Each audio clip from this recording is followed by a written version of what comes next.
What's up, y'all? This is Sakaya, and you are tuned in to Paperwork Party. I was dating this guy. You know, it always starts out like that when it's a chick. When it's a chick in a drug case, it always starts out with, I was dating this guy. I introduced him to another guy. Now, I knew what they was going to end up doing, but once I made the introduction, I backed away from it. So they're on his phone at the time. When I say on his phone, I mean like they got his phone tapped. He was the main guy, right? So he's the target. Their logic was things didn't start getting violent in Alabama, and the money started circulating, and things just didn't start happening until he started dealing with the person that I had introduced him to. So if you would not have introduced these two people together, none of this stuff subsequently would have happened. I opened the door, they grabbed me and pulled me out the door outside. They got guns, they in tactical gear. Like the shit is crazy. They do the most.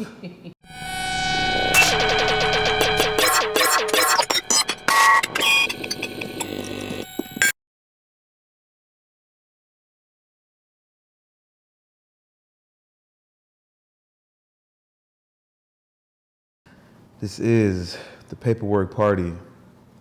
And go ahead and introduce yourself.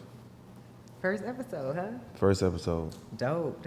My name is Sakaya Donaldson, and I'm glad to be here. Thanks for having me.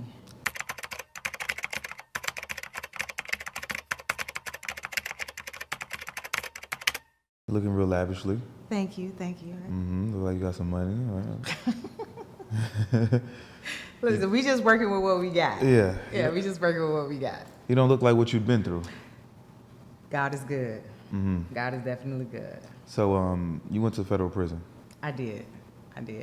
I went to federal prison for I was sentenced to 26 months, and I actually did 20 months. 20 months. Yep. And what was your charges? My charge was conspiracy to distribute a controlled substance, and I had a phone charge, like the commission of a crime using a telecommunications device, basically a phone charge. Never heard of that. Never heard of that? No. So basically, if you're using your phone to further along a crime, whether you're talking on the phone, whether you're DMing or sending text messages or anything like that, they can charge you with a phone count. That's everybody. That's everybody. Any type of fraud case, Any case, it's going down on the phone. That's just like an extra charge. No, that's something that they just gonna stick on you to just make it just seem bigger than what it really is. And then the conspiracy charge is some shit that you just can't beat. Because they don't have to prove nothing. Right. As long as you're affiliated, you know something. Like I always say, I just called a nigga cold. That's really what the reality of the situation was. Like, I'm thinking, like when I go to court, I'm going to see all these drugs and guns and money on the table. Man, they put these niggas away from snitches, phone calls, texts, surveillance, like no drugs, no money, no just... Okay, let's rewind. Okay. So before your case, what were you doing? Like before my case, I was a wardrobe stylist. I've been a wardrobe stylist since 2003, when I graduated from Clark. Oh, you went to Clark? I went to Clark, class of 03. That's what's up. Found a way to make one. And then after Clark, I went to New York, and I went to FIT, the Fashion Institute of Technology. Then I came back here. I started working for Tamika. At that time, she was Tamika Glover. And I started working under her. I interned under her. I interned at Jeffries in New York, and that's kind of what kicked off my styling career. So what was your plan? My plan was to ultimately become like the next, that's so crazy because I just said this a couple of days ago, to be like the Black Anna Wintour. That was my goal. Like I really felt like I could do it. What year did you graduate? 03. 03. And so, but you got locked up 2019. Yeah. Okay. So let's say like a couple years before that, what were you? Was that what the field you was in? Fashion. Yeah. So I had did a few things like off of that. Like I had a nightclub for a duration of time over in Chambly. It was an after hour spot, so I did that for a little bit. I had a retail store for a little bit, but it always kind of came back to fashion. So like, how did you get caught up with this case, this conspiracy? I was dating this guy. You know, it always starts out like that when it's a chick. When it's a chick in a drug case, it always starts out with, I was dating this guy. So I was dating this guy. He was from Alabama. So he from Alabama. I'm here in Atlanta. So I introduced him to another guy. Now, I knew what they was going to end up doing. But once I made the introduction, I backed away from it because that's not something that I'm doing on my day-to-day business. It's just like, yo, this so-and-so, so-and-so, this my people's, y'all do what it do, you know? So that relationship went on for probably like a year.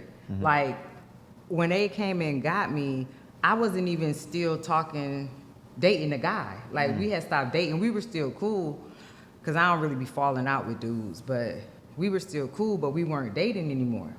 So how they got me was they had did some business and some money got messed up. Like my dude or my ex-dude had gave the guy a large amount of money and the guy was playing around, you know, with the money. I guess he felt like they had worked together so much and had built up a certain rapport, you know, it was okay for him to do that.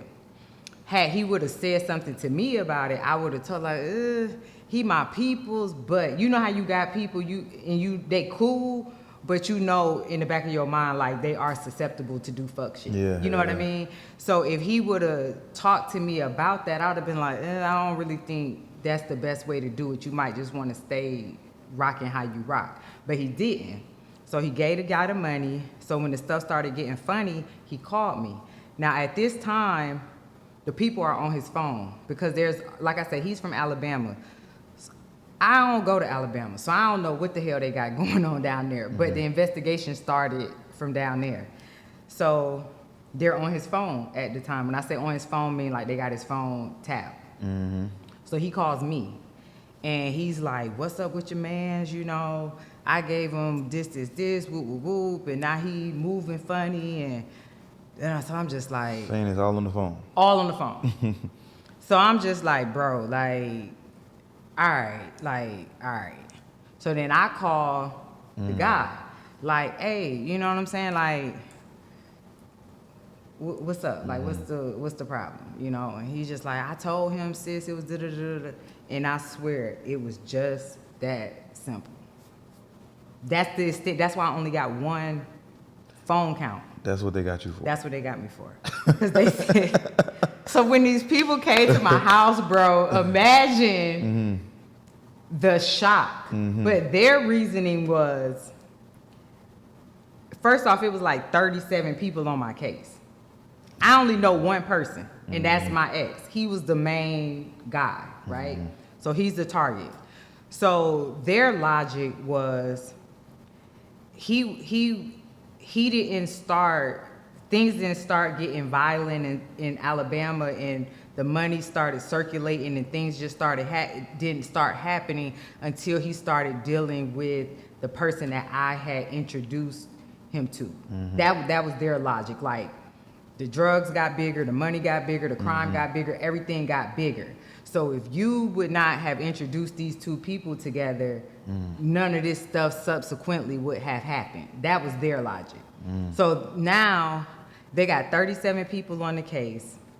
They want to make it way more than it is. So now they want to paint the narrative of like a Alabama to Atlanta pipeline. Like it's like shit is Man, they be putting shit together like fucking a movie or something. I was talking about, you would think that they fucking trafficking shit up and down 85. And I'm just like, y'all got to relax. Like, y'all have really got to relax. And then like, as I kind of just got into it, I just was like, these people crazy. Like, that was, like, I'm sitting here listening to this shit, like, me? Like, and that was the thing. That's how I was. Like, when they came and got me, I just was like, y'all gotta have the wrong person. Like, it ain't no fucking way y'all at my door about that shit. It's no way. So, okay, let's take them through that process. So when they kicked in your door? Okay, so I wake up every morning at 5:45. And it was so crazy because my niece was in town visiting me from Florida. She had been there for like a week. So I was up. Now, when they knocked on the door, I immediately knew it was the police. Because who the fuck else is knocking on your door like that at 6 o'clock in the morning? So I opened the door. They grabbed me and pulled me out the door outside. And so they got me on the ground. They got guns. They got red beams. They in tactical gear. Like, the shit is crazy. They do the most. They do the most. So they asking me, is anybody else in the house? I'm like, yes, my little niece is in the house. Do not go in there with beams on her. You know what I'm saying? So they asked me for her name. I told them her name. They called her. They got her out the house, and then they went in the house to make sure nobody else was in the house. Then once they secured the premises, they let me go back in. They told me I was being arrested. They had an arrest warrant for me. And they asked me if I could call somebody for my niece. So I'm like, okay. They let me get dressed, and they let me wait for a little bit until somebody came and got my niece. But I mean, when I got outside and I saw how many officers or agents were there, it was like 20 motherfuckers there. Like, they had the building surrounded. They by the pool. They like, well, we didn't know if you were gonna jump off.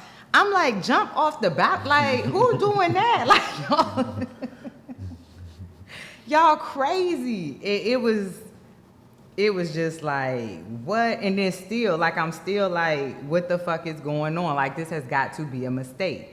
Then when the DEA, because it was one DEA agent and the rest were marshals. So the DEA agent told me he was from the Middle District of Alabama. And when he said that, I already knew it was from the guy. So you got arrested that day? I got arrested that day. They took me downtown, and just like shout out to the marshal that took me, because I was like, bro, please don't take me down there and I'm hungry. Like, please don't do this. And so he stopped at Dunkin' Donuts. He got me some food. Yeah, no, he was real cool. And he was like, because he told me he had did surveillance on me. He said he had came over to my building. He had talked to the people at the building. He said he saw me doing a photo shoot over there one day. Like, it was real live surveillance. And he was like, well, I knew it wasn't really going to be a problem coming to get you. Because I was like, why did it take 20 agents? And he was like, that's just protocol. So then when he got me downtown, he was like, if I could just give you a word of advice. He was like, I don't know nothing about your case, but you seem like a good young lady. He was like, make them people do their job. That's what he said. And I took that as, don't say shit. Because that's what he said. He said, just like I had to get up this morning and come and get you, make them people do their job. So they take me downtown, and a lawyer comes in a couple hours later. They give me my indictment. What state was this? I was in Atlanta. Okay. I was in Atlanta. They give me my indictment, and they tell me that I have a court appearance at like 1 o'clock or something to get bond. So we go to the court. They don't give me bond immediately because the district attorney or the AUSA from Alabama wants them to transport me to Alabama. So the judge is like, let's just calm down and let's just give it like 48 hours. I think they have 48 hours, like if either party doesn't agree, like they have 48 hours to bring a motion or whatever. So I got picked up on a Wednesday. Friday would have been my 48 hours. And this wasn't nothing but God, because the AUSA that was there, she bucking. Like every time my lawyer say something or the judge, she like, no, send her to Alabama, like she bucking. But it just so happened she had to be in another district on that Friday. So they had another AUSA sit in. And he just ain't give a fuck. Like, he just sitting over there on his phone like, okay, Your Honor. Okay. My lawyer's like, she'll wear ankle monitors. She'll surrender her passport, yada, yada. He's like, okay, all right, boom. And then I'm gone. So, but they did take me to Lovejoy. I did have to I got to Lovejoy like Wednesday night. I had to stay there Thursday. Friday morning, they came back and got me, and I went back to court, and then they let me out on bond. They put an ankle monitor on me. So did you have a lawyer or a public defender? I had a lawyer. I had a paid lawyer. And I tell everybody, don't fuck that. Because what I learned is that my lawyer cost $30,000. And I got a lawyer from down there. He was out of Tuskegee. It was so many people on my case, and the case was in Montgomery. So they don't have a whole plethora of lawyers, you know, defending these types of cases. So when I was calling around trying to find a lawyer, and I mean, these are top-notch lawyers, because I'm talking to lawyers here, and they're recommending me to lawyers down there. Because I was thinking about getting a lawyer from here, but then he started talking about travel and all this type of shit, and then I didn't want to go in there like, okay, you're the target's girlfriend, and you know, we believe that you were the mastermind behind this whole operation. And now you're coming in here from Atlanta with your flashy lawyer and your like whatever the fuck we said you did, bitch, you did it. Like, I didn't want that image, you know what I mean? So I'm like, okay. So as I'm calling lawyers down there, they're like, oh, you know, we're already representing somebody on your case. Now these are $30,000, $40,000, $50,000 lawyers. So when I get to the court and I see who they're representing, I'm like, I know they can't afford to pay, you know, the lawyer. But what I learned was that in the Fed cases, the same lawyer that you would pay $30,000, $40,000 for, they'll take another person's case for free because they have to take a certain amount of cases. So I just should have sat back and let the courts assign me a lawyer like they did everybody else, because the girl that got the lawyer that I was willing to pay 30 grand for, she got it for free. You know what I mean? But when you getting arrested and it is pressure, the first thing you think is, I gotta get a lawyer. You know what I mean? And that's what I did. Here's what I got to say about it. I paid $30K for a lawyer, and you know, the feds, they go by this point system.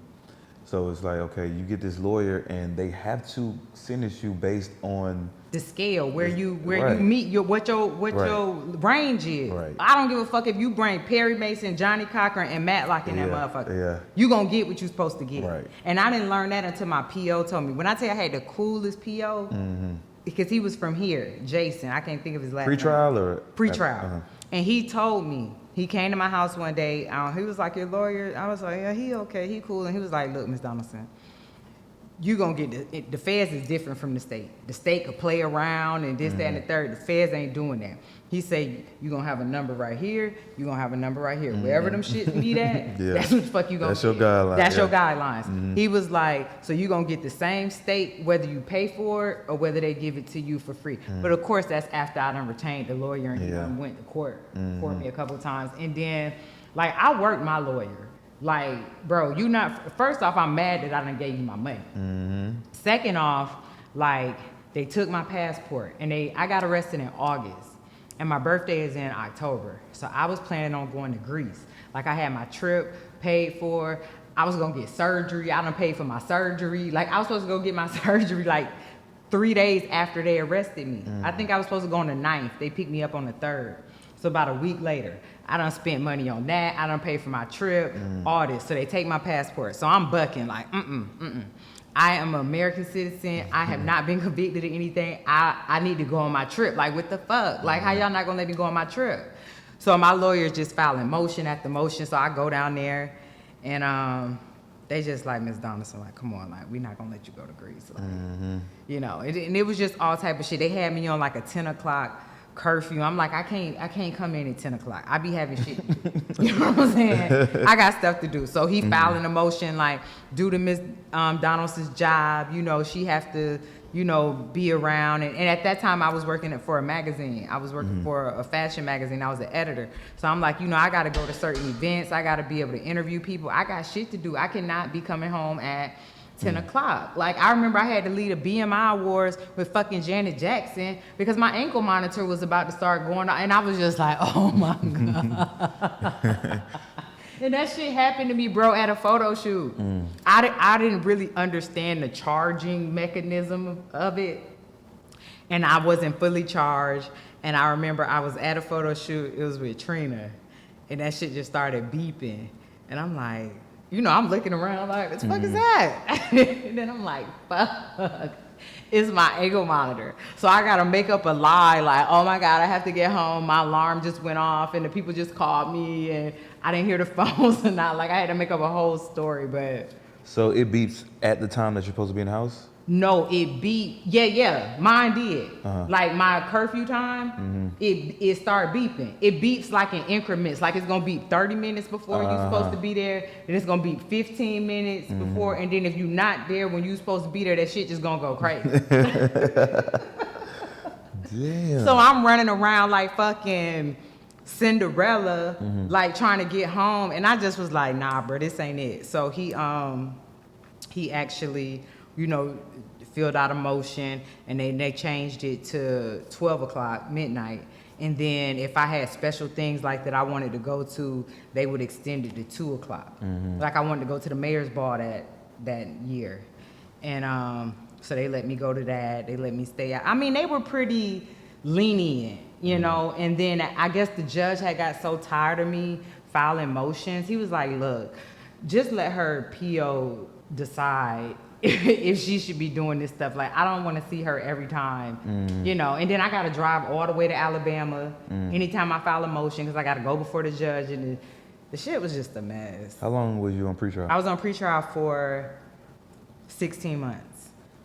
I was on pretrial for 17 months. 16 months. No ankle monitor, though. Okay, so they took my ankle monitor off after 9 months.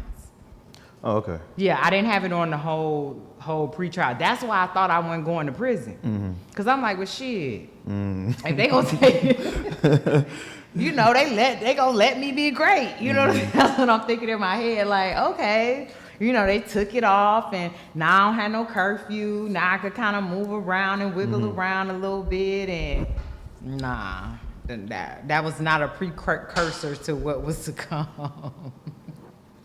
So I guess you go to your sentencing date. And so, like, did your lawyer tell you what were you facing? Yes, my lawyer told me what my range was. So my range was 24 to 30 months. That's where I fell into. I think after I did like my PSI and they scored me out and everything, I ended up around like a 17 or 18, right? And so that was the range.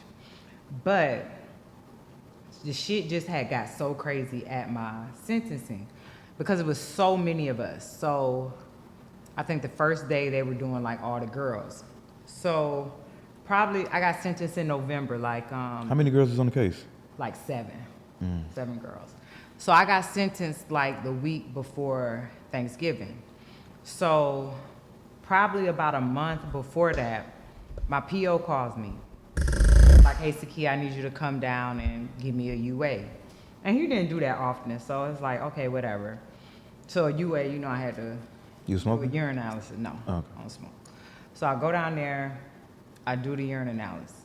It's taking a long time for him to tell me, like, all right, you good, Ms. Donaldson. So I'm like, what the fuck? So he called me to his back of his office. So he like, what's up with you? I'm like, shit, what's up with you? Like, I'm good. So he like, well, what you been doing? I'm like, I ain't been doing nothing. And he was like, so why your urine came back for positive for cocaine? So now I'm mad. Like, I just start blacking out because now I feel like y'all really trying me. Yeah. Like now you just trying me. Yeah. Because I don't smoke. I don't do drugs. I very seldomly drink. You know what I mean? Like, I'm not a drinker. I drink socially, but I don't drink. So you can't put cocaine on me. Like, I ain't gonna even let you put that on my name. You know what I'm saying? Yeah.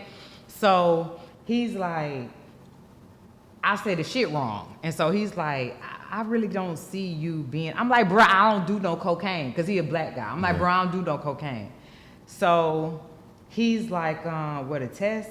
the test is the test. And I'm like, man, fuck that test. Like, so I'm pissed. Like, I'm mad now because now I feel, he's like, Ms. Donaldson, why you so upset? I'm like, because you trying me. Like, I've been on pretrial for 16, 18 months. Like, if I was doing coke, y'all would have figured it out by now. Like, why would I wait till 1 month before I get sentenced to start using drugs? Like, that's crazy.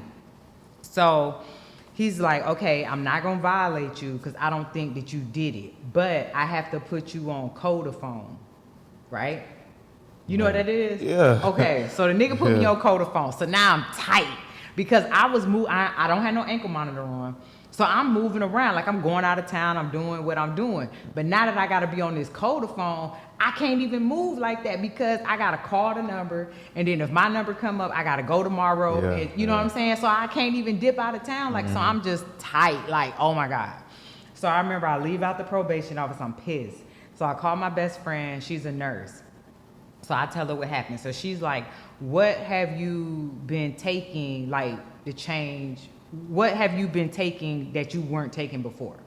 So all during like my pretrial and stuff, like I'm working out crazy. I got a trainer. I'm taking all these supplements. I'm doing all this shit.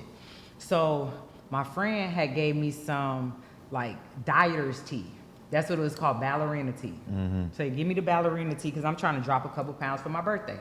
So he give me the ballerina tea. So as soon as I tell her that, I say I've been taking this ballerina tea because that's the only thing that I was taking differently that I hadn't been taking before.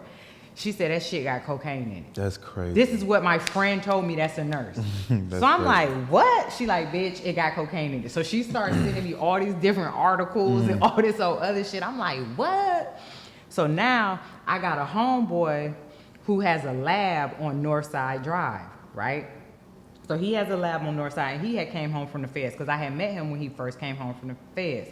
So they test like urine, saliva, and blood. So when she told me that, he was the first person I thought to call. So I call him and I tell him what happened. And I'm like, hey, if I bring this tea bag to you, can you test it for me to see what the makeup is? He was like, I don't know, Sakaya, because we only test fluids. That's what he told me. So now I call my PO. So I tell him what happened. He laughing, like dying laughing on the phone. I'm like, bro, I'm not playing with you. Like, I'm dead ass serious. Like, this is what it is. He like, so Ms. Donaldson, you telling me that you drunk some tea? I'm like, yes, nigga, that's what I'm telling you. So he like, all right. I'm like, I'm gonna bring you the tea bag and I want you to test it. He like, all right.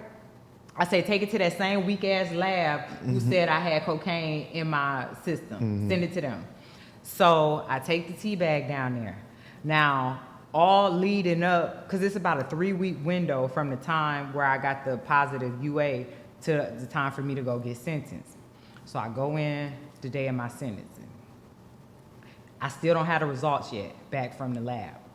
So, you know, when you go to court, you can't take your phones in the courtroom. So my phone is in the car. So we getting ready to get sentenced. I think I'm like the third person to get sentenced. So the AUSA is like, oh, we have an amendment to the PSI. What? Man. You know these 2 points that we gave Ms. Donaldson for accepting responsibility? We're going to take those back because on October the 16th, she tested positive. I'm like, whoa, like what? So those 2 points, if they would have took them back, now my score is a 20. Now my range is 36 to 42 months. So now this a whole year that we talking about. I'm like, fuck no. So we were fortunate because the judge that actually came in to sentence us was not from that district. He was from Orlando. Because I'm like, if it would have been one of them country judges from Alabama, they going to take you up through them. Yeah. You know what I mean? He's a little more liberal. He comes from a larger metropolitan city. Yeah. So I had already told my lawyer, you know, what was going on. So my lawyer is saying, like, you know, Ms. Donaldson was taking this dietary supplement, da-da-da. So the judge is like, I heard that. I didn't think they could still do that. He was like, I've heard of instances like this. Yeah. So he was like, Ms. Donaldson, you know, you got to show me something a little more concrete, you know, or I got to go with, you know, I hear what you're saying, but, you know, you got to show me something a little more concrete. So he's like, I tell you what, it's almost lunchtime. Your lawyer has something else he needs to do. We're going to reconvene at 4 o'clock. Bring me back something that I can hold on to. So by this time, I leave, I get out to my car. I got a text message from my PO. He tells me that the results are back, Dang. right? God. Bro, this wasn't nothing but God, bro. I'm telling you. So he's telling me that the bag contained a very little amount of, they don't even call it coke because they don't want to call it that. They call it a derivative of. And it's not enough to get you high, but it's enough to give you a false positive. So he's like, I've already sent it to the courts. I've already sent it to your lawyer. I just want to give you a heads up. But everybody's in court. So nobody is checking their phones or checking emails or anything like that. So by the time I got back at 4 o'clock to get my sentence, they had straightened all that out. Like, that wasn't nothing but God. Because had he sentenced me, you know what I mean? Who knows what had happened? If he could have took it back or what, I don't know. But thank God that didn't have to happen. So I go to court, I get through all that, and we got the sentencing, and you know, they let you talk. They say if you want to make a speech or something. So I just tell them, like, hey, you know, I did what I did, but you know, I'm not gonna let you guys paint me as something that I'm not, because I've worked too hard, you know, to provide a certain life for me, and you're not going to discredit it because, you know, of something that I did. Because like I said, the AUSA was trying to make it seem like I was like Griselda Blanco or something. And I'm just like, no, I'm not going to let you do that to me. So he was, you know, I guess as lenient as he could have been under the circumstances, because, you know, they always say, you know, we're bound by Congress, and, you know, that's their favorite thing to say. And like I said, my range was from 24 to 30 months. They gave me 26. And that was that. They gave me maybe 8 weeks to turn myself in, you know, to kind of get my affairs in order. Or the holidays was coming up, so they let me get through the holidays. And I had to turn myself in January 3rd, 2019. And so, like, how did you prepare to go to prison? I think the most difficult thing was, like, I remember when I had to go get a storage unit. And I had just moved into a new townhouse. I'm talking like I'm moving around like I ain't about to go nowhere. Like my friends like, you think you should wait to act? Man, fuck that, I'm moving. You know what I'm saying? Because they was doing all type of shit. I was living in this apartment building in Buckhead, and they was just doing the most, like robbing motherfuckers, breaking in the car. I'm like, man, I'm out of here. Like, you know, so I just moved, and I moved into a new place, and I just was like, fuck, I wasn't even there for like 2 months. I probably was there for like 2 months, and I had to leave the place, and it was just really like packing up my stuff, and, you know, having to tell my family. That was really difficult, having to tell my family that, because they knew that I had got arrested. But I think so much time had went by and my life really didn't change that much. I think they kind of forgot about it. You know what I mean? Because I was still moving around. I was still working. I was still traveling. I was still being Sakaya. Even when I had my ankle monitor on, I was traveling. I was going to LA. I was going to Vegas. Anywhere I had to go to work, I went. So I think because it wasn't something that was constantly on their mind every single day, I think they kind of forgot about it. So they ain't forgetting. That's one thing they ain't doing is forgetting. So then I remember my little sister had graduated from college in like December. So we were all gonna be in Florida as a family. So I'm like, damn, I don't wanna tell them, and you know, I don't wanna, you know, dampen her mood, but I'm like, I gotta tell them, you know, the shit is here. So I told them what was going on, and it just was like, wow. And then, you know, I had to get my affairs in order, like give my dad power of attorney, like over my affairs and all that, and just set all my stuff up. Cause I kind of, you know, kept my life going, you know, like I kept my life insurance policy up. I kept my cell phone, cause I didn't want to lose my number. And so it was just certain things that I just made sure, you know, I made sure certain people had access to my banking accounts in case I needed money and things like that, you know. They could send me money, make sure my credit cards and stuff were paid off. You know, just getting my life in order, because I knew that it was a short period of time, but anything could happen, and anything did happen. You know what I mean? Things that I never would have thought happened while I was away. So I just wanted to get my business affairs in order to the best that I could. So when I did come home, it wasn't like I was starting from scratch. So that was real important. So where did you have to do your time at? In West Virginia, at Alderson, West Virginia. It was a camp. A camp. Easy time. Easy time. And I don't like to say that because I don't want to glamorize it. Right. But it was easy. Yeah. Like, it ain't no pressure. Ain't nobody out there trying to. Some have it harder than others. Yes. You know, Yes. penitentiary, Yes. medium. USP, 5-minute move. Yeah. I don't know nothing about that life. I don't know nothing. You know, like, I flew, like, when I had to turn myself in. And it was so crazy because I was legit. Damn, I ain't about nothing.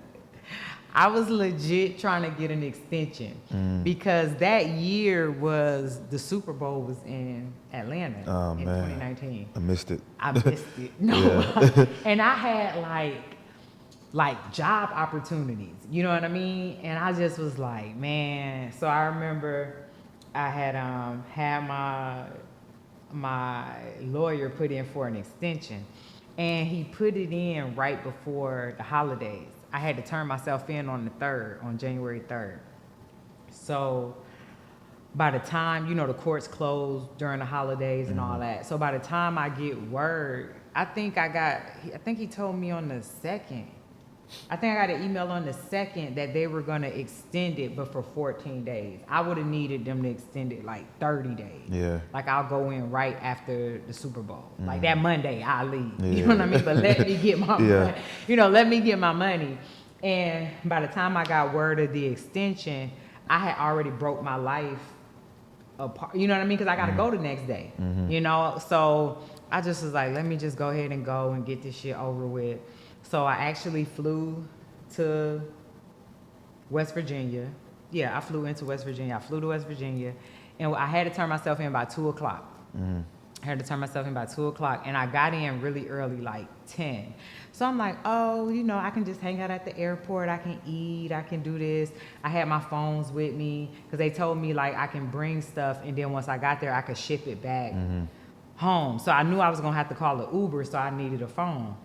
So this was just my ignorance or me being spoiled, or maybe a combination of both. But I'm thinking every airport if it's not like Atlanta, it's at least a decent airport where I can get a decent meal. No, this airport wasn't nothing like that. Motherfucker had a vending machine, like. So I'm sitting there like, well, what I'm gonna eat? Like, I got 6 hours before, and I'm damn sure not gonna go in early. Like, we definitely not doing that. I'm talking about I'm pulling up at 1:59. Like, that's what I would have did. Like, we not, y'all not about to get a minute extra from me. Yeah. So I kind of just hung around the airport. I had my phone, so I was talking to people, you know, emailing my last little emails and stuff like that. Then I remember I called the Uber.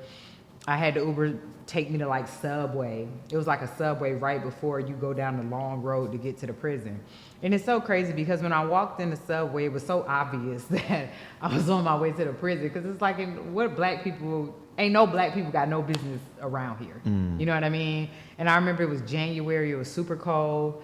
And I remember I had on like a parka with like a fur hood, and I had like some big sunglasses on and like Ugg boots, and they were like, well, who is this bitch and where's this bitch going? Like, you know, so it was just all that. And then I remember getting to the camp, and my Uber driver, he was like maybe like a pastor that came to the prison to talk to the, so he was kind of, you know, giving me a heads up on like, oh, it's a wonderful place. And I'm just wonderful like, place. Wonderful place, my ass. Like, and he dropped me off, and I went to the phone and called the people and told them I was there, and they came out and got me, and I went through R&D, you know, the bullshit. And I remember they told me that I could bring some cash with me.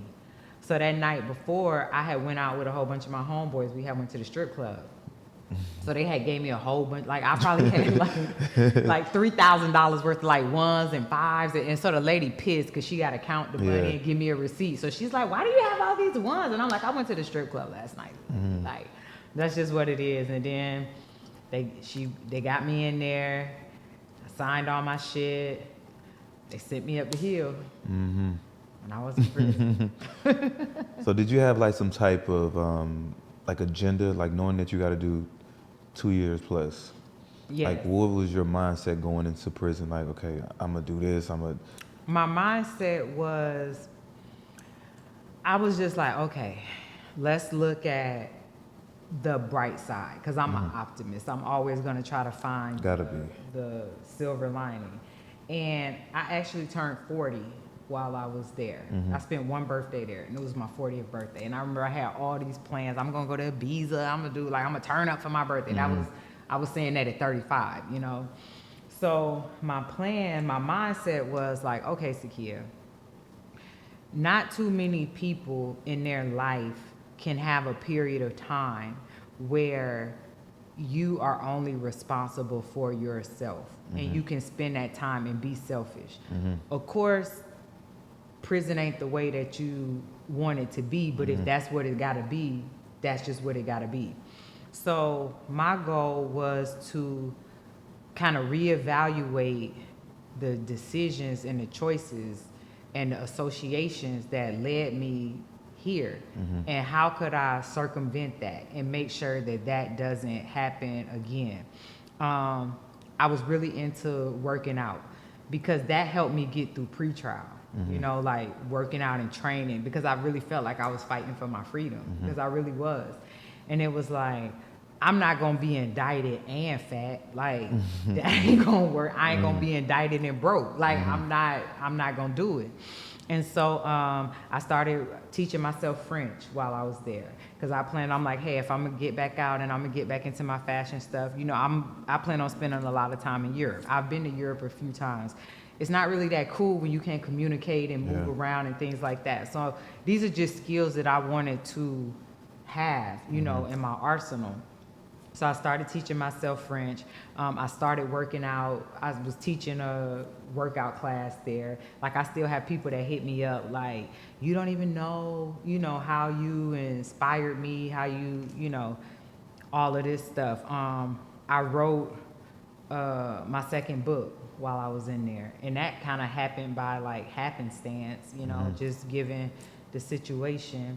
And I just really wanted to take the time to set up the second half of my life, you know, and just have a clear understanding of what my goals were, and just have actionable steps, not just saying I want to do A, B, and C, but how are you going to do that? So that was really my goal. Did you guys have cell phones? No. And see, that was another misconception, because everybody tell, like, all of my homeboys, because I don't really know no chicks that been in prison, but all my homeboys is like, oh, you'll be straight, you got money, you gonna get a phone, you gonna have guards bringing you food. So as soon as I get there, you know, I'm peeping the scene, so I scout out you know, it's always somebody who think they run the yard, and, you know, you gotta check in with them type shit. So I found her, like, I'm like, listen, you want to be a big dog in prison, be a big dog in prison. Go ahead. I'm just stopping through. You know how on the Monopoly board, you just go like this around the prison. That's all I'm doing. So if you want to be the big dog in prison, that's fine. Big dog your life away. How can I get a cell phone, sis? And so she's like, a cell phone? Like, girl, this ain't... Women's prison is way different from men's prison. We ain't getting none of that. We ain't getting no food brought in. We ain't getting no cell phones. We ain't getting nothing. The most that we could get is nail polish. Like, we might get some contraband nail polish. So y'all didn't have a fence around? No. Y'all didn't leave? No. Where the fuck you gonna go? We in the middle of the mountains. That's we're surrounded by mountains. We're surrounded by a body of water. Yeah. And hell no, we ain't leave, bruh. This ain't that type of party. I mean, what you could have did was have people pull up. You know no, ain't no pull up. You don't got no business being in that town. Right. If they see you in that town and you black, it's a problem. Yeah. It's a problem. They're not even gonna, it's a problem. But I heard girls that were at other camps saying that they left, and, you know. Yeah. With me, it just wasn't that serious. You know what I'm saying? I ain't having a whole bunch of time. And I even got in trouble when I was there, and I had to go off the compound. They took me off the compound. And that shit was crazy, because You got in trouble? I ain't do shit. Like, I got in an argument with my bunkie. Uh-huh. And she went down there and told the people whatever the fuck she told them. And they sent me off the compound. Like, by us having a camp, we didn't have a shoe. Mm-hmm. So our shoe was the county. So them niggas took me to Roanoke, Virginia. Man, bro, that's that's when I was like, nah, this ain't it. And I stayed over there for 70 days. In their shoe, In like their, county well, jail. I was in their population. You was in population. Yes, but I was locked down. You in a pod. 23-1? Nah, not 23-1. Okay. But you in a pod. You can't leave the pod. Your room is a cell. Yeah. You know what I'm saying? I know Like exactly type shit. Like And I Lovejoy. ain't never been locked up. Like Lovejoy. Like Lovejoy, Yeah. yeah. I ain't never been locked up. Mm-hmm. So to go from having the Damn near freedom. Yeah. Damn near freedom. You Yeah. just can't go home. Everything that they doing outside, they doing at the camp. Mm-hmm. You know what I'm saying?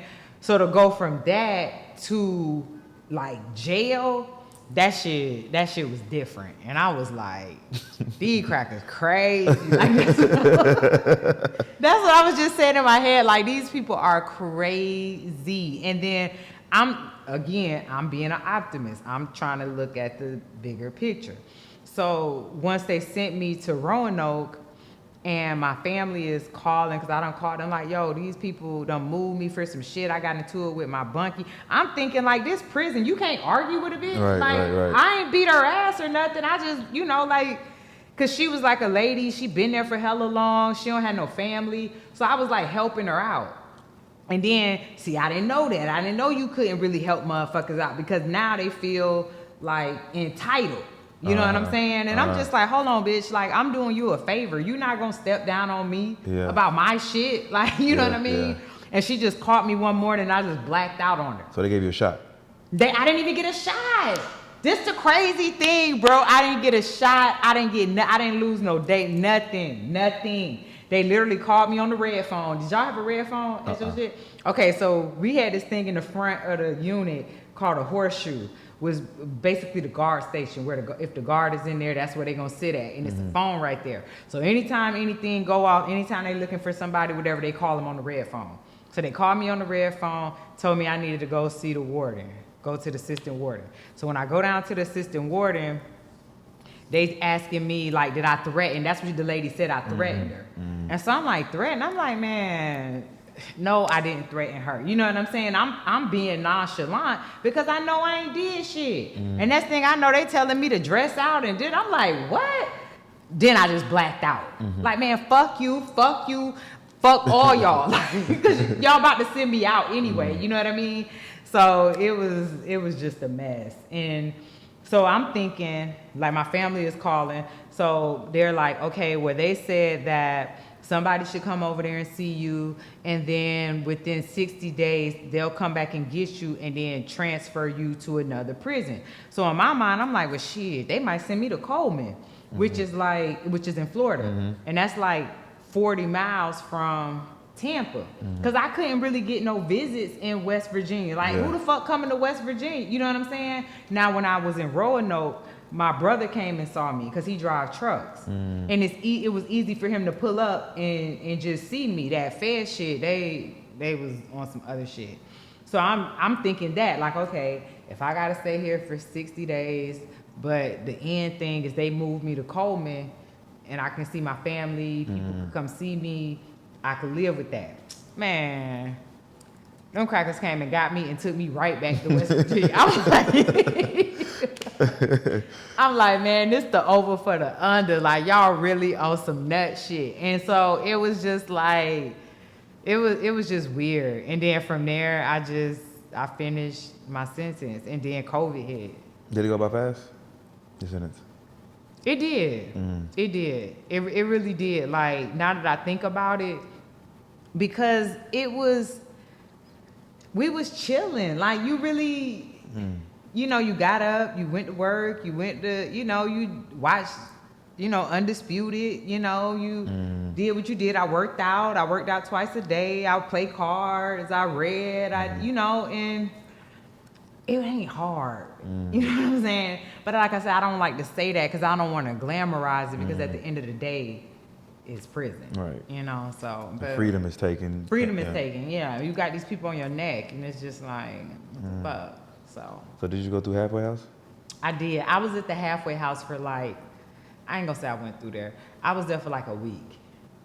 I was there for like a week. That's how much halfway house time they gave you, or they? No, see, this another thing. They don't get a female shit. They kept me until my home confinement date. Ain't no. Damn. They to the door with it, like, and so I'm telling them like, see, okay, and I guess in theory it makes sense, but fuck that. So if you think about a halfway house, right? Which halfway house you was at? Atlanta. The one on Fulton Industrial? Okay. So in that halfway house, let's say it's 100 beds, right? Yeah. 80 of them gonna be allotted for men. Yeah.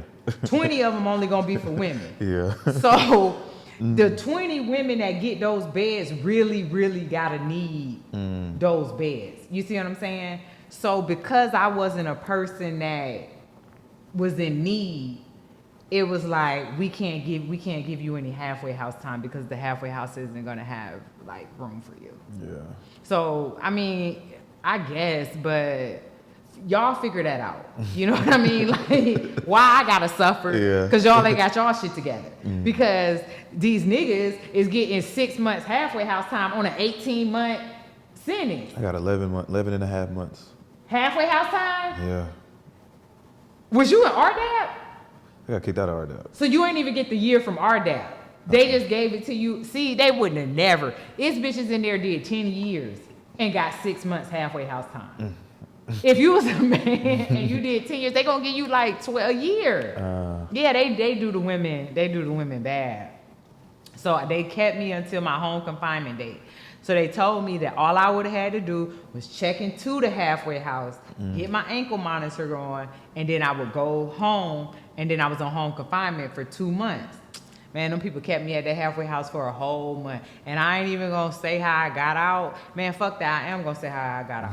I had to buy the nigga a pair of J's. Ooh. Like the dude that be pushing the paperwork through at the halfway house. No cap. What? No cap. My cousin had got out probably like 2 weeks before I got there. So when they told me I was gonna have to stay, I'm on the phone calling him like, bro, because one of my friends came and got me from prison. Well, he didn't come and get me. They dropped me off at the airport because I had to fly from West Virginia. He was at the airport when they dropped me off in West Virginia.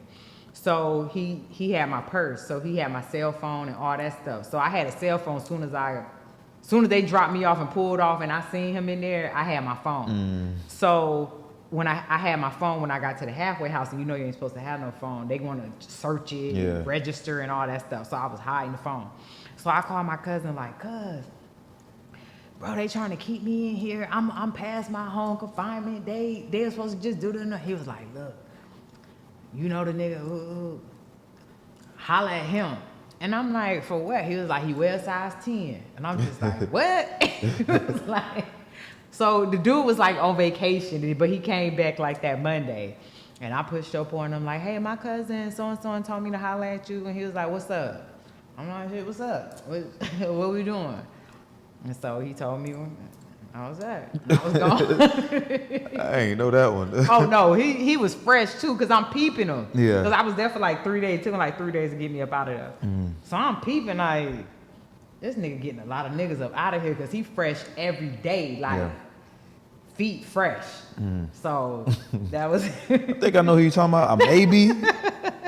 Cause I left the halfway house in 2020. Okay. September 2020. December 2020? September. Okay, yeah. I came in August. Of 2020? Yeah. I went in the halfway house here. Oh, okay. Yeah. Oh, no, that's no, okay. House, yeah. Oh, all right. Yeah. He looking like I ain't see you in there. Okay. Nah, it wasn't there, but it was quick. And then they put the monitor on me, sent me home, and I was on home confinement from like September. Because I got out on August 18th, and then I left the halfway house probably like August 25th.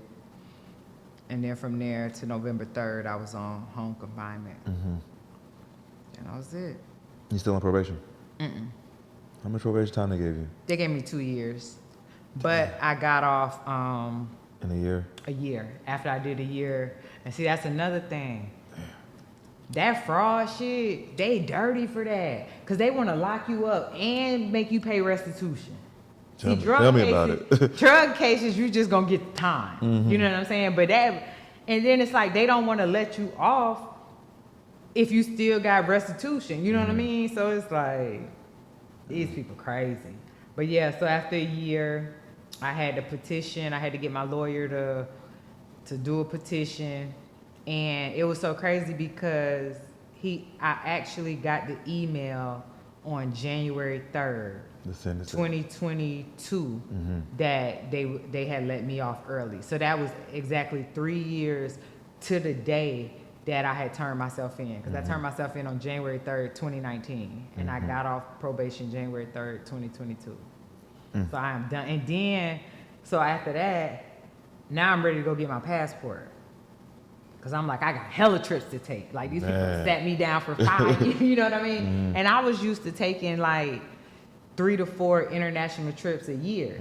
So, like I said, I was getting ready to go to Greece when they got me. So, I go to get my passport. They got hella, I can't get no appointment, shit crazy. So, I finally get an appointment. I go. Oh, because it's COVID. It's right? COVID. Yeah. That's allegedly.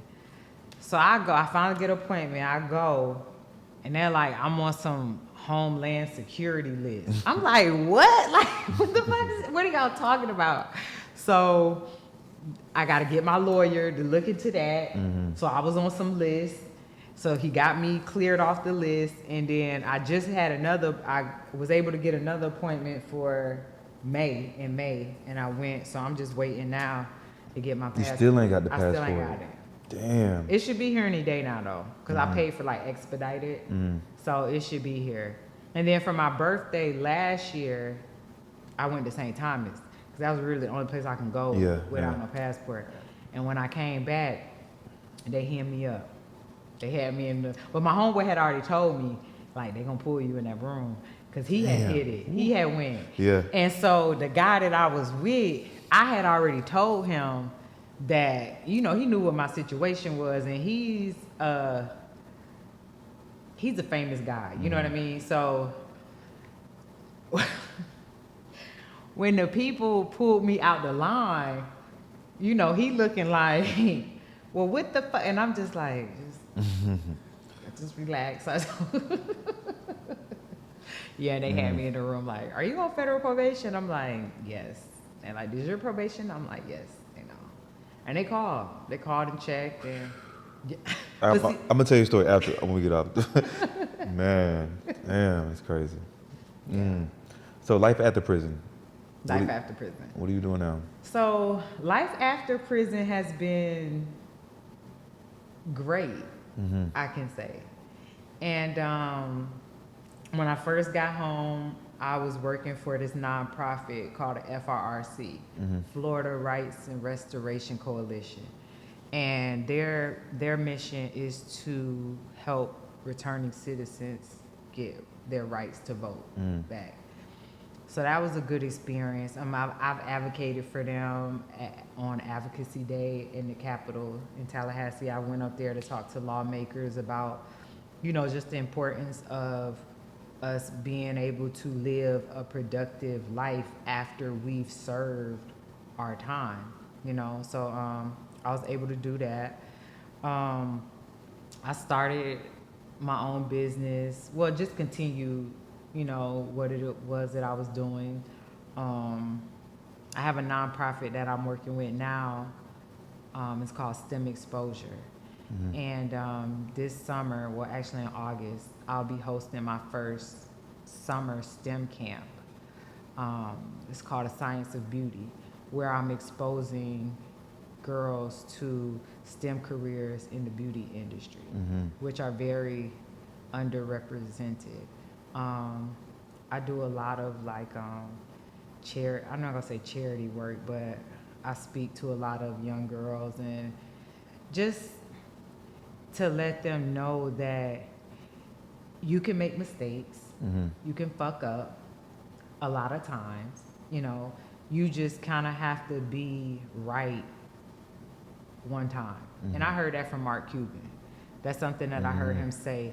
And he said, you only got to be right one time, you know, for your whole life to change. So my goal and my mission is just to, because people have their own idea of what a convicted felon should look like or is.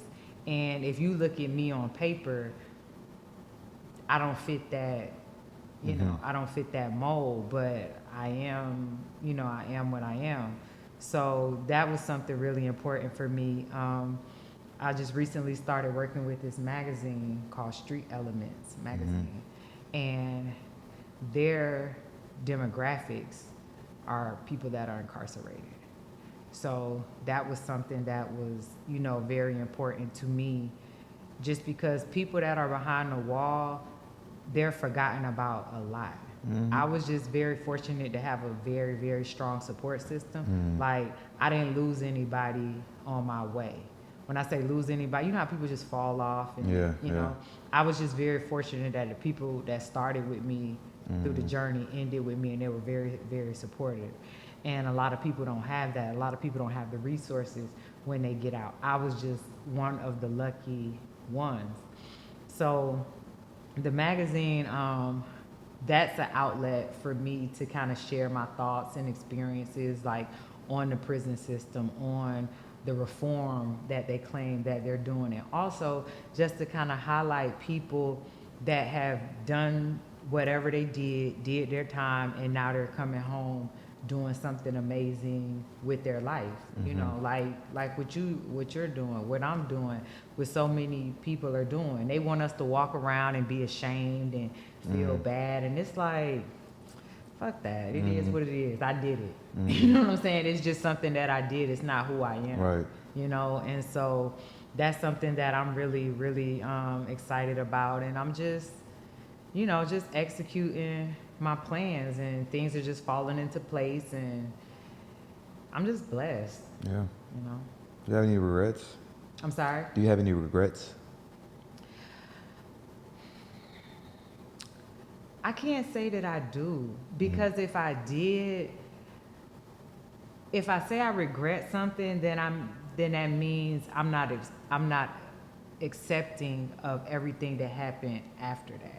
You know, and it's like, I don't want to be one of those people that think that I could have changed the trajectory of my life, because who knows what path I could have been leading down. I just feel like this was God's way of just saying, hey, you going the wrong way. You're associating yourself with people that you shouldn't be associating yourself with. And if I don't move you off of this path, something could seriously, you know, happen to you. And like you had asked me earlier about when they came and got me, did they kick my door in? And when I think about that, I think about, man, like if I would have been in that house, my niece wasn't there, and my guy that I was dating at the time would have been there, I could have easily been Breonna Taylor. Yeah. Easily. Because if they would have came in that house the way that they would have came, if I wasn't up, he got what he got on him, they got what they got on him, and somebody would have left out of that house in a body bag. You know what I mean? So I always just look at, like I said, I'm an optimist. I just, you know, try to find the best in every situation. So to answer your question, I really, you know, of course I wish my niece wouldn't have saw that, you know, because I'm like her superhero. So I know that kind of affected her. And even my family, you know, I've accomplished so many great things in my life, and for, you know, this to be on my name is kind of like, damn, you know.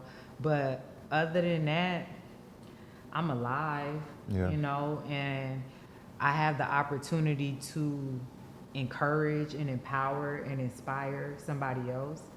And, you know, it was a speed bump. It wasn't a dead end, you know, so I'm cool. Do you think being a felon will stop you from Nah, being anything in life? nah. Mm-hmm. It can't. Because if it could, it would have. Right. You know what I mean? And I tell people all the time, when you see your name versus the United States of America, Yeah. that shit hit different. Man. The whole United States, like I gotta fight all y'all. Yeah. You know, and it's like I just wasn't gonna let them win. Mm-hmm. It was like I'm gonna do the time that I'm supposed to do, but y'all not gonna take over my life. Right. My life does not end, you know, with y'all. So no, I don't. I think that I think it gives us an edge. Yeah. You know, because a lot of motherfuckers can't go through what we went through. Yeah. Like they a foe. Like, you know, Yeah. so it's kind of like it brought something out of me. You don't know how strong you have to be until you have to be that. Yeah. You know, so now I know, like, shit, if I could get through that, You can get through anything. I can get through anything. Yeah. Yeah. I think, like, you know, going through that, it made me a way stronger person. You know, like, you can't regret things because you just never know where you might have ended up. Exactly. I could have been dead, you know. I could have been, you know, did some other shit and got more time. Got 20 years. Yeah. You know? So it's nothing. I took it on the shoulder and ran with it. And you birthed this. Yeah. You know what I mean? This would never happen. This would have never happened. Because the thing about it is you wouldn't have slowed down long enough to put this play in motion. Right. And that's how I feel. Like I said before, when have you ever had this much time as an adult to really focus on you? Mm-hmm. Of course you don't want to do it behind nobody's prison. Yeah. But if that's what it got to be, that's just what it got to be.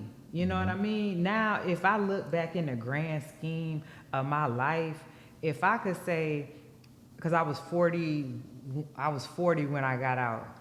So if I live to be 85 and I could say because I've had an amazing life. Yeah. You know what I'm saying? I've accomplished things that I never thought I would accomplish. I've traveled around the world. I've worked with people that I used to hang on my wall when I was a kid. You know what I mean?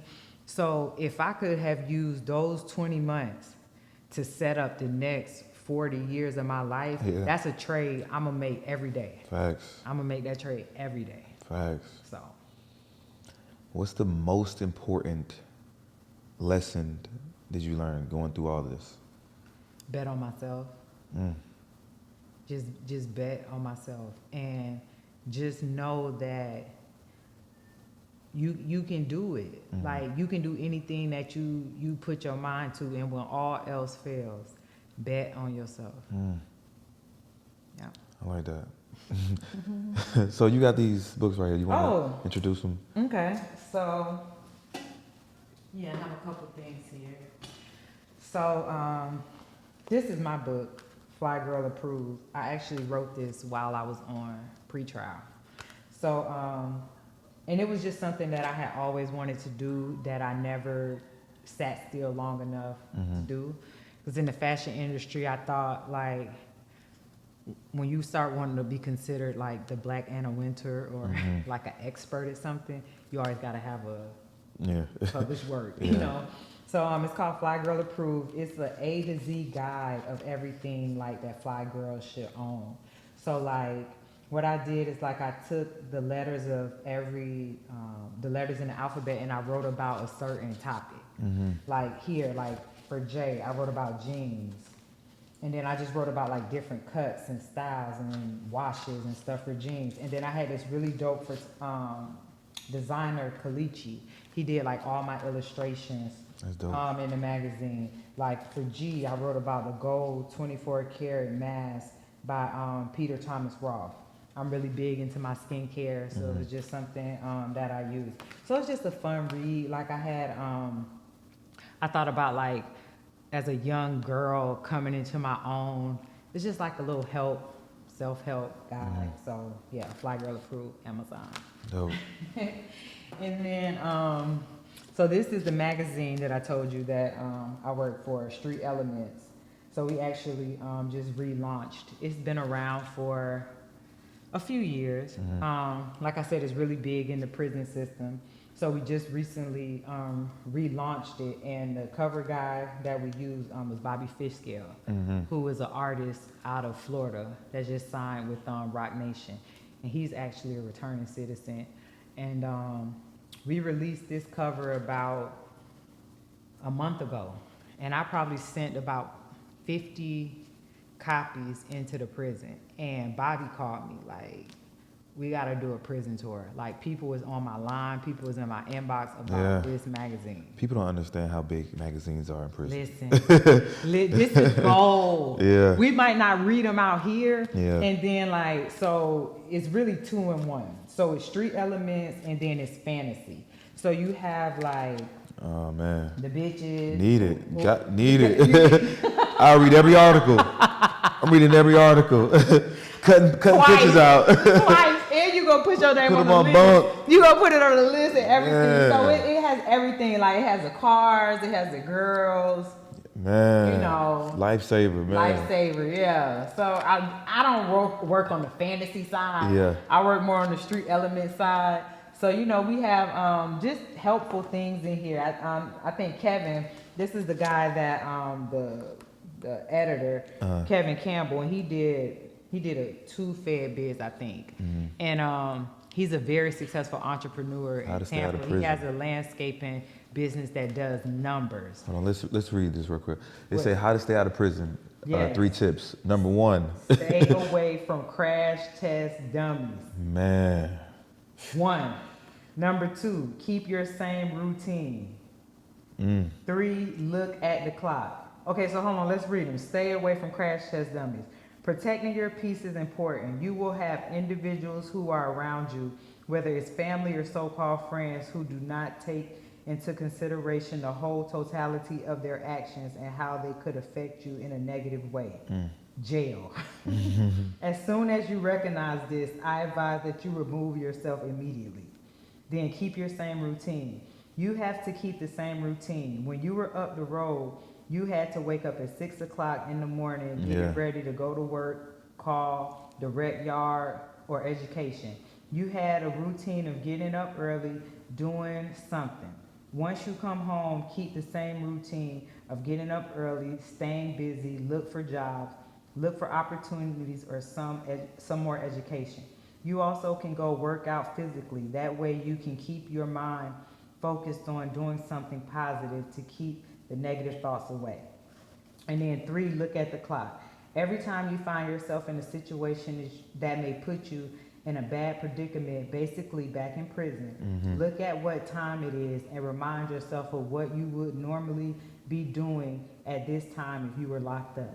That way you can stay on point and remove yourself accordingly. Sheesh. Is these not facts? Facts. Big facts. Especially number 1, stay away from crash. Stay away from crash test dummies. This niggas gonna run you off a cliff, my boy. Like off a cliff. So this is just a really dope. This is just a really dope publication. And like I said, we just recently relaunched it, so we have some really dope things coming up with this. We actually just brought another gentleman on because me and Kevin did this issue. So we recently just brought another guy on by the name of Cavario H. And Cavario is so iconic and legendary in the urban publication genre. He's actually the guy that started Don Diva magazine. So bringing him on has just been a wealth of knowledge and just dopeness all the way around. So that's something that I'm working on. And then this is one of my clients because I do like fashion consulting and branding and things like that. And this is one of my clients. His name is Isaac Moore. And he's a bag and clothing designer. And his stuff is sickening. Like he does these custom bags. He's from Houston. And he does these custom bags and he does these things called a box experience. It's like if you even look at like the imagery, like this looks like a Hermes or That's crazy. catalog, you know what I mean? Like the quality of it, like it's just super dope. But he's done bags for Floyd Mayweather, Magic Johnson, you know, he just did one for Bank last week for his birthday, and he does these boxes. You know what? I was just about to say that, but I was like, I don't want to say the wrong name, but I Yeah. seen that. Yeah. He gave that, and the presentation was dope as hell. The box. Yes. And so each bag comes with a customized, and that's so crazy because I set that up, and I was in Miami, and Delta with they Rudy Poo ass pilots canceled my flight, and I missed the whole thing. I didn't get here till that Tuesday. But yeah, so each bag comes with like a custom box and whatever you want on the box or whatever we deem, you know, if it's something that we're gifting to you. So like what he did with Bank, he did like the duct tape and the shit show and the Snow Patrol and all his mixtapes and stuff like that. So it's a very like personal thing. It's very tailored, you know, to the client. It's an experience, you know. So I'm working with him now, just doing like brand consulting and PR and things like that. Just moving further along, like in my fashion journey, as opposed to, you know, just being a wardrobe stylist. So these are just some of the things like that I'm working on. That is dope. Thank you. Great story. Thank you. For real. Great story. I think, I mean, the reason I started this is because, you know, a lot of people don't understand like the prison system, the laws, and just telling people your experiences and other people's experiences. Like people can, it can stop other people from committing the same crimes or going through that same process just by from hearing this story. Like, oh damn, I'm fucking with a nigga that's doing some shit. Let me stay I'm in a whole conspiracy right now. Right, you know what I'm saying? You don't even know. Yeah. Yeah. Yeah, and people don't even know what conspiracies are. That's the easiest shit for somebody to prove, because they don't have to prove nothing. Right. They just have to say, and my lawyer explained it like this to me, like Sakaya, if you say y'all want to go rob a bank and y'all agree to rob a bank, that's conspiracy. Nobody has to physically go to the bank. You don't even got to go to the bank. Right. If you are on the phone talking about you, A and B gonna go rob a bank, and y'all say, okay, that's cool, and come up with a plan, y'all don't even have to see the plan all the way through. That's conspiracy. And it's like you said, on the fringes, from standing next to a nigga, from being in a picture with a nigga. Yeah. For, you know what I'm saying? You and this nigga wearing the same chain, or y'all chain got the same initials on it, and it did. Now y'all a gang. Yeah. Now it's just, so I'm just like, And that just showed me like these people play for real. Yeah. They play for real. And you know the thing about it, they gonna be so respectful. Mrs. Donaldson. Right. They gonna call you Mrs. Donaldson. Are you okay? Do you need work?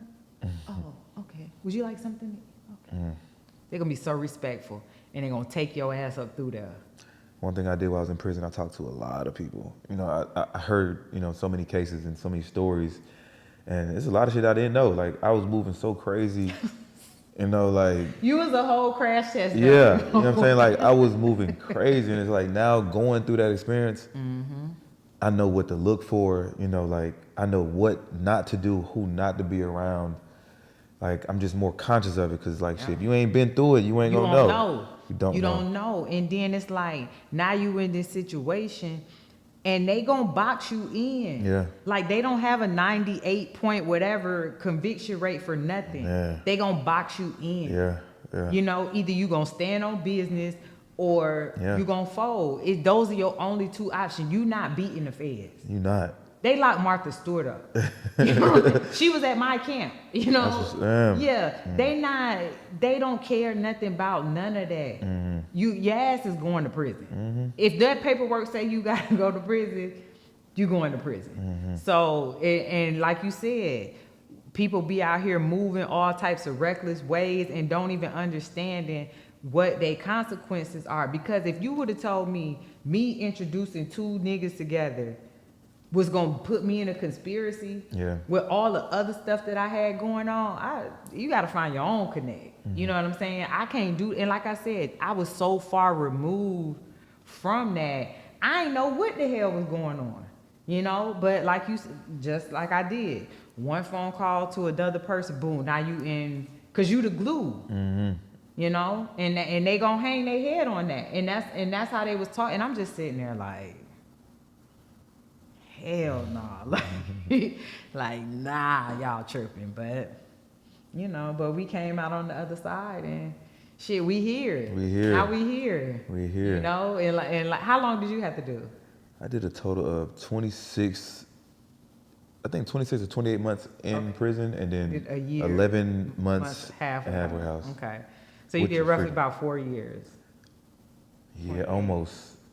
Yeah, 38 months or Okay. something like that. Okay. Yeah.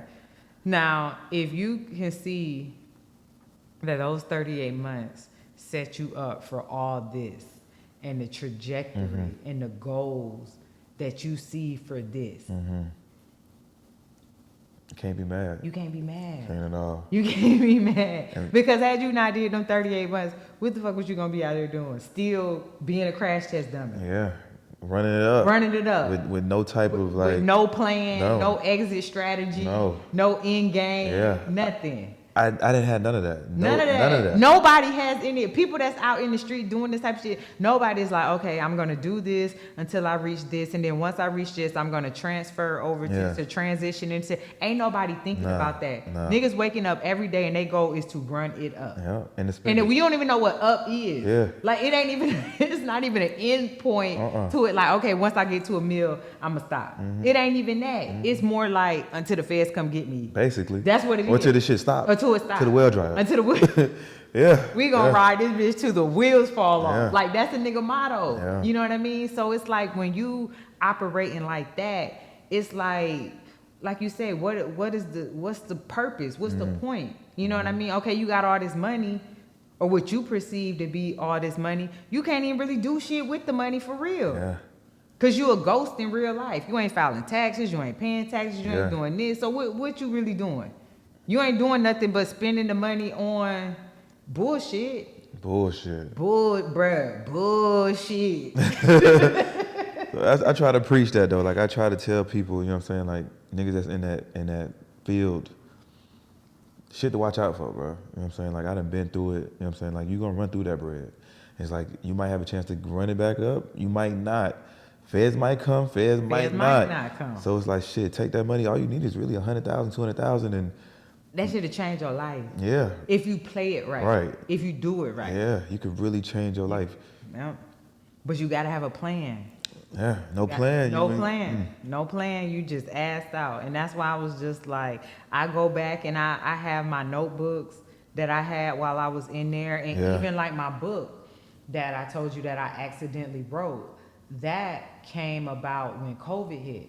When COVID hit, they locked us down in the prison. But because we didn't have like no cells or nothing like that, it ain't really a lockdown. You just can't leave out your cube. Yeah. And it's like, come on now, ain't no door here. Like, the fuck you mean I can't leave? Like, I'm a whole criminal. You think I'm gonna let like, come on. So the morale was like really down, you know, because we didn't really have access to the outside world. We couldn't use the phones as freely as we were. So what I was doing was every day I would have a little sticky. They had passed us out little sticky notes, and I would write like a quote on, and I would hang it outside of my door, and it became like the thing. Yeah. Like if I God forbid I didn't wake up early and the new quote wasn't out there. People's like, Sakaya, oh my God, where's the quote? You know what I mean? Yeah. And so what I did is I just kept all of those quotes. And I think it was from like March, whatever day COVID started and they shut everything down, to August 9th, 17th, the day I got out. I have every single sticky note. And I just took the top 50 ones that kind of resonated with me, and I turned it into like a journal. So I'm going to release that this year on my birthday. So that's how I kind of say it was accidental, because it wasn't something that I intentionally did. But yeah, I got every single sticky note. And who knows what that might turn into. You know? Yeah. And that's what I'm saying. So if I had to sit down for them little bit of time, bruh, I'm going to take that every day. Because now, like you said, I see things differently. Yeah. I see the big picture. I see what I'm capable of doing, because we got through that. So that means like, hey, we ain't really the ones to play with. You know what I mean? So. Well, like when I look at all this stuff in here, like all this was like manifested. This is with me sitting in my cell, brainstorming, like every little detail, this thumbprint, this wall right here, this ATM. I didn't know I was gonna do a podcast, but I knew I wanted a brand to represent me. And these little ideas that I came up with, I just got out and I went. Activated. Yeah. Because you got the blueprint right there. It's Yeah. not hard to follow a plan Yeah. if you actually got a plan. Mm-hmm. But when you out here freestyling, that's when shit could go to Yeah. the left because there's no contingency plan. Mm-hmm. And like you said, you looked at every single detail. Mm-hmm. You know what I mean? So it really wasn't nothing to it but to do it. Mm-hmm. You know? And you see what you've been able to accomplish in 6 months, in a year. Mm-hmm. And you know what I mean? So multiply that by 3. Yeah.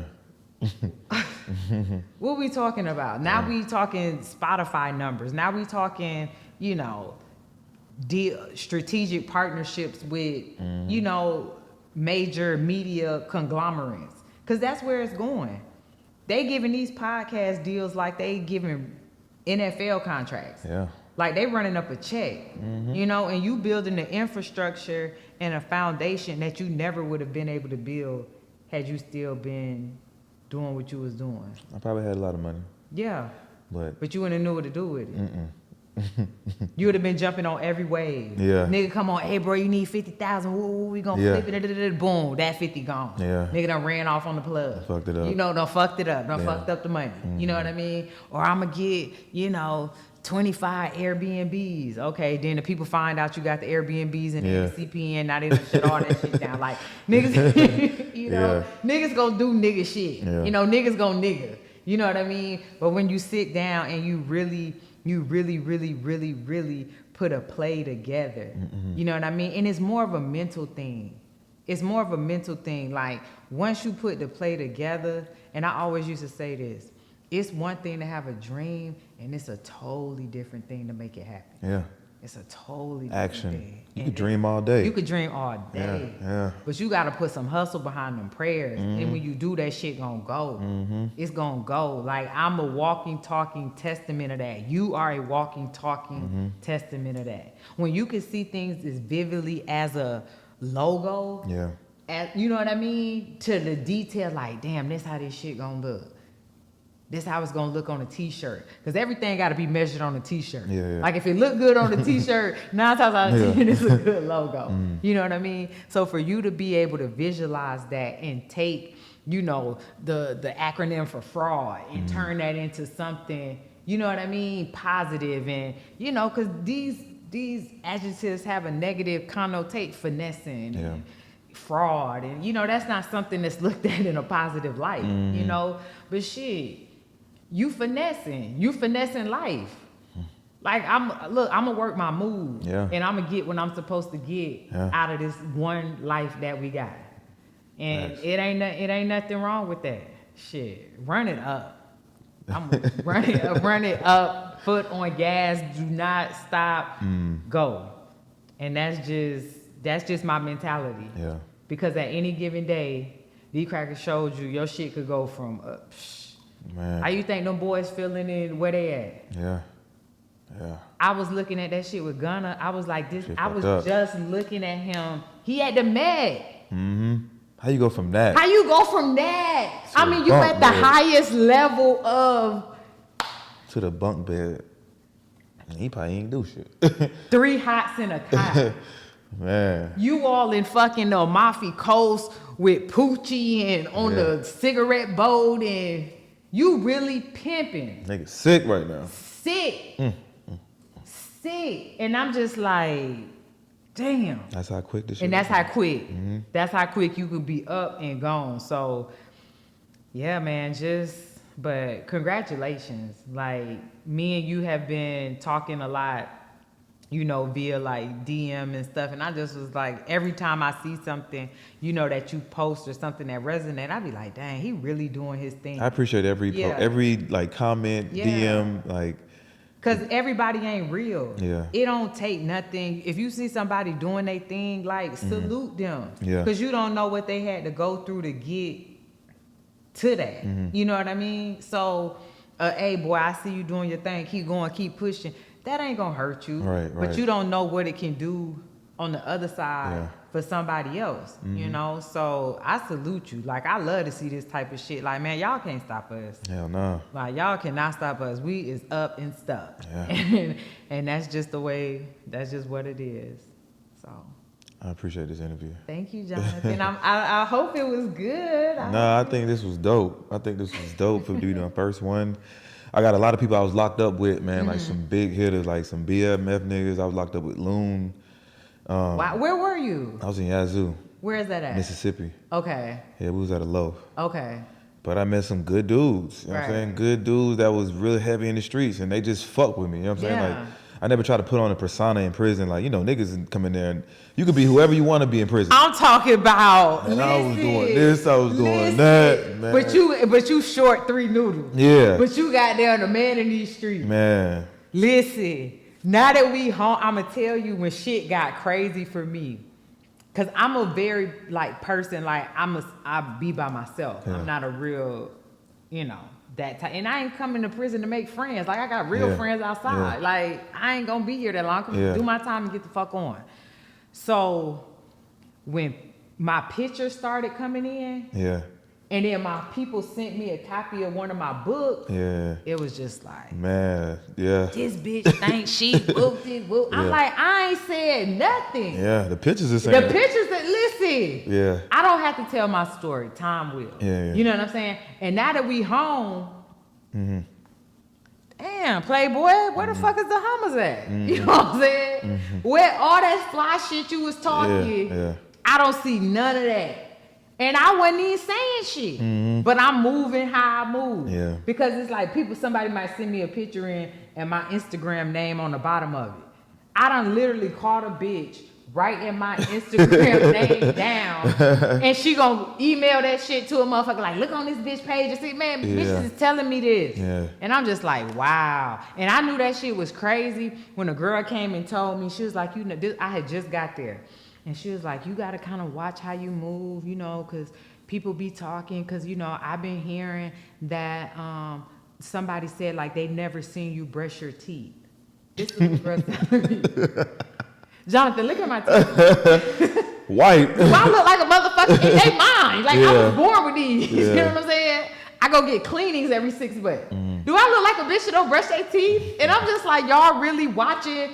I'm like, I don't even know when my bunkie brush her teeth. I'm not watching y'all bitches like that. I don't care. Like, I do not care. I don't care, I promise.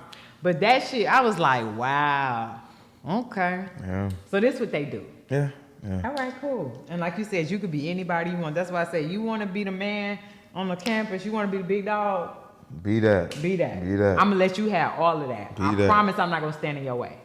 So I know who to come. If I need some contraband, I know you got it, right? Okay, cool. That's all I need to know. And I tell people all the time, you don't need to know everybody. You just need to know the right people. Yeah. Because I don't want to know everybody.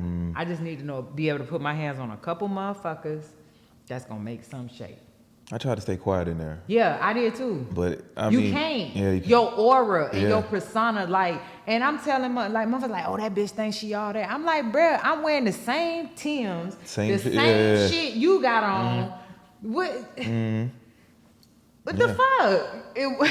I was trying to hide. Like I was trying to just blend in, do my time. And just be, but you can't. Yeah. It's just something in you. And I tell you, it ain't on you, it's in you. Yeah. You know what I mean? It's like that you can't. I don't care how humble you try to be, because that was me. Like, I used to work out with a whole bunch of white girls, because I just didn't want people, because I know how people look at me, like, and what they think that I think about myself. I do think I'm the shit. Like, why would I not? You know what I'm saying? Like, I'm not going to be walking around like, oh, you know what? I'm a really fucked up person. Like, I'm a nobody. Yeah, like, who do that? Yeah. And so I remember I asked somebody, we was on a compound, and I was like, what is it about me that makes people have this perception of me? And she was like, that you really you. Yeah. Mm-hmm. And that's what it boils down to. You are authentically you. And when you're authentically you, stuff won't bother you. You could be yourself, and you won't feel the need to want to blend in. And you know what I mean? Because being you, like I always say, I'm the coldest at doing me. I can't do nothing else. But me, man, I'm a max out. I'm maxing out on me. You know what I mean? So if I get it, like your aura, like the way you walk, the way you talk, the way you. It is what it is. You can't hide that. It is what it is. Yeah. You know? And I would try to like avoid certain conversations because like I know me and I know people gravitate on the street. Yeah. You know what I'm saying? People gravitate towards me. So it's like, let me not just open up to all these motherfuckers in here. But when I started, like, my pictures came in and I was showing, like, people my pictures and shit, and, like, all right, word started The circulating. pictures like, gonna kill them, yeah, bro. You can't show them pictures. It was a whole different person, because, like, that was like, nigga, this you? This you? Yeah. Even, like, now, niggas from prison, they'll hit me up and be like, bro, I've been seeing you on Instagram, TikTok. Like, bro, you did a whole 360, bro. Like, I said, yeah, but I was just really just laying low. Yeah, I was just trying to be cool. I'm just doing my time because I don't want no pressure. I don't want no smoke. I don't want no unnecessary enemies.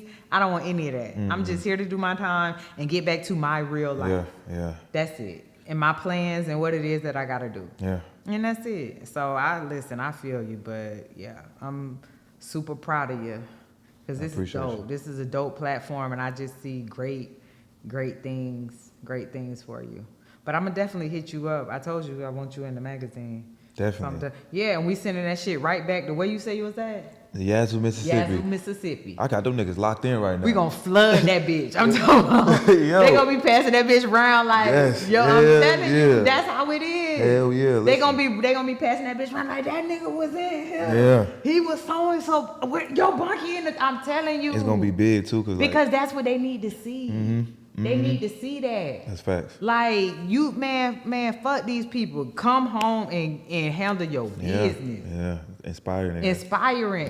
And that's all it is. Like, we ain't trying to brag. We ain't trying to boast. We just trying to show you. Yeah. Because until you see it can be done, you don't think it could be done. You know what I mean? So representation, I'm big on that. I'm big on representation. Like, I'm going to show you what it looked like. So now you shouldn't have no problems.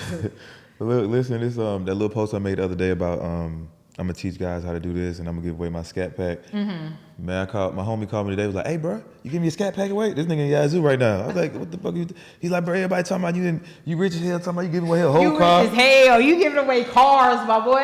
I said, you know what? I gotta keep this shit going, man. Cause these niggas is locked in, They man. locked in. They locked in. They locked in. I'm telling you, Bobby hit me like, yo, sis, we gotta do this nigga sent me like 30 people. Like, can you send these people magazines? Can you send these people? And like Kevin, the guy that created it, he does something I think maybe on like Fridays where people could call him from prison. He'll accept the call and he'll put them on live or whatever, and they'll talk about whatever it is that they want to talk about. And he's like, now people was hitting him up like, I can't get through. I was trying to call you on Friday, but it is what it is. And even him, he like, people hitting him up like, I see you doing big things, and you know, it's 3 magazines floating on but we need more. We need niggas fighting over the magazine. He say niggas gotta put a list, they name on the list, the rent the magazine. You renting the magazine, bro? That's crazy.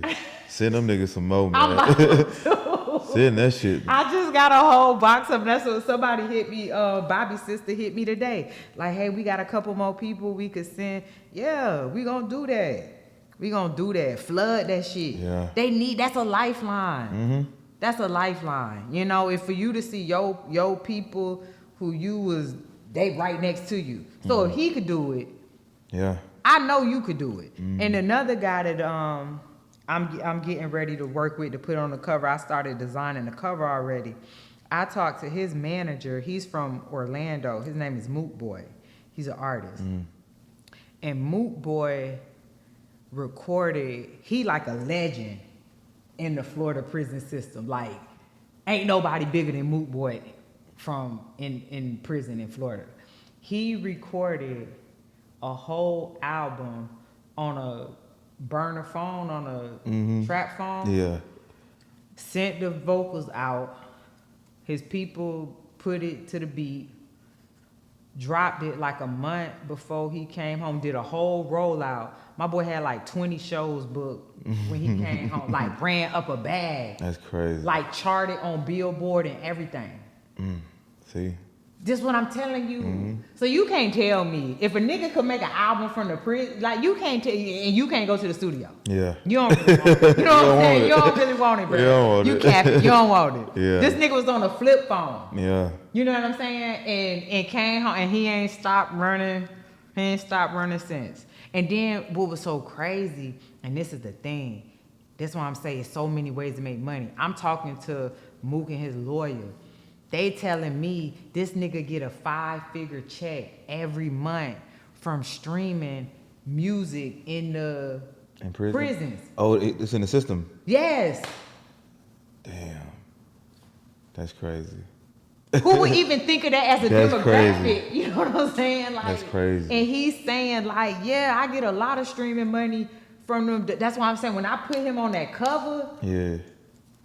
You think this Bobby cover did something? Man, Mook gonna go crazy. They gonna go crazy about that boy. And I'm already knowing. I done already designed the cover. That shit so hard.